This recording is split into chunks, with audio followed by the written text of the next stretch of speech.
Hi, I'm Pastor Linda Theophilus. I serve a Evangelical Lutheran Church of America congregation in the Pittsburgh area, and I volunteer with Lutheran Immigration and Refugee Service because I care about refugees, I care about people. Welcome starts with me. I'm here for the Immigration Ready Bench because I really want the policies and the practices of this country, of the United States, to be those that are compassionate and just, in line with biblical principles and also American values. I want to tell my legislators to please remember these are real people with real lives, and they need help now. Our laws need to be improved now. And please pay attention to the small things to make sure there's funding, even for the smallest practical changes that will make a difference in people's lives.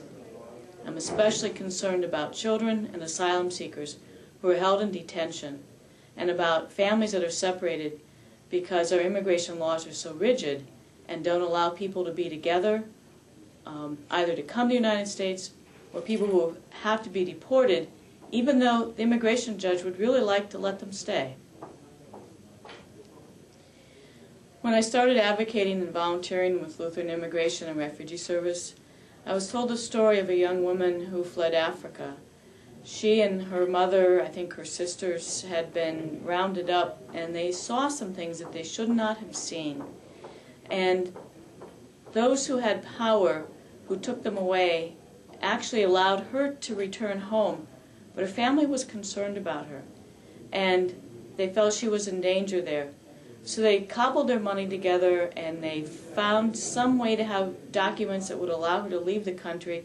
They weren't the real documents you're supposed to have to travel with, but it was the best they could do. And so they sent her. As she traveled, she was so scared she couldn't talk.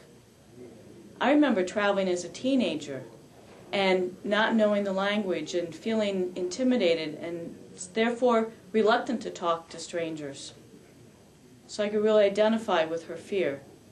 When she arrived in the United States and she's going through the first initial experience with customs, at the very first question she was asked, she was so scared she broke down crying.